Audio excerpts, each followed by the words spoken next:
Bonjour, je m'appelle Dave Evans et je suis conservateur des dinosaures au Musée royal de l'Ontario. Je me tiens au beau milieu de notre campement dans le sud de l'Alberta, à environ 100 km au sud de Medicine Hat et tout juste au nord de la frontière américaine.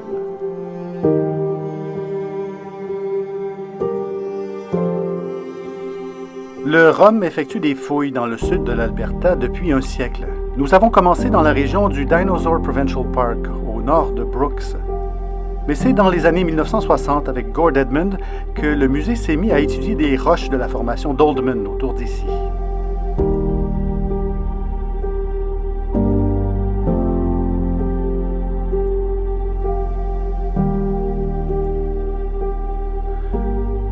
Depuis 15 ans, nous effectuons du travail de terrain à partir de ce campement dans le cadre du projet sur les dinosaures du sud de l'Alberta, et nous avons fait quelques découvertes très impressionnantes.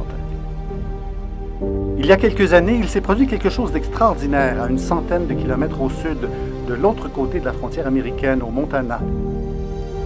La découverte d'un des squelettes de dinosaures cuirassés les plus complets jamais mis au jour. Nous avons acquis ce spécimen pour le ROM. Il fait désormais partie de nos collections. Victoria Harbour, spécialiste mondiale des ankylosaures à massue caudale, et moi-même l'avons étudié et nous l'avons appelé Zool crurivastator.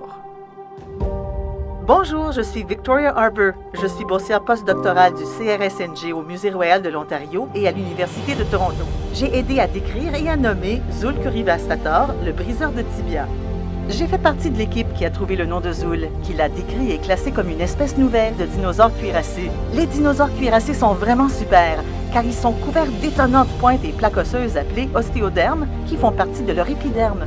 La massue caudale est apparue chez un groupe de dinosaures cuirassés appelés ankylosaures. Cette arme fascinante à l'extrémité de la queue est constituée d'un manche rigide se terminant par une grosse boule osseuse, une sorte de masse avec laquelle l'animal frappait ses ennemis. Nous avons appelé ce dinosaure briseur de tibia, car il se servait peut-être de cette massue caudale pour frapper les prédateurs qui l'attaquaient, tels les théropodes.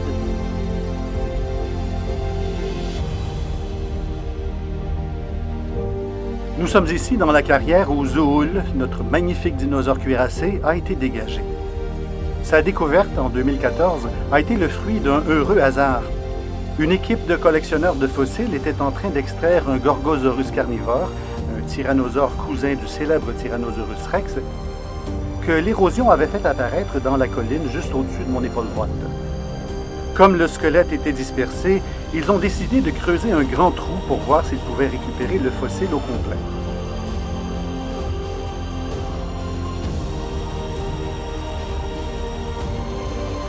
En creusant dans cette énorme carrière, l'un des engins de terrassement est tombé sur la massue caudale de ce qui serait l'un des plus fantastiques spécimens de dinosaures cuirassés qu'on a jusqu'alors découvert.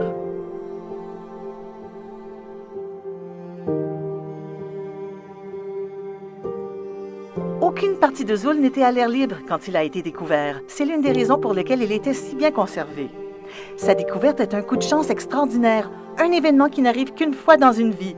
L'érosion naturelle n'aurait sans doute pas fait émerger ce fossile pendant des milliers d'années. Ces derniers jours, nous avons examiné le site où Zool a été trouvé afin de reconstruire le monde dans lequel il vivait. Les strates se lisent comme les pages d'un livre et nous permettent de reconstituer l'histoire et l'écologie de la région.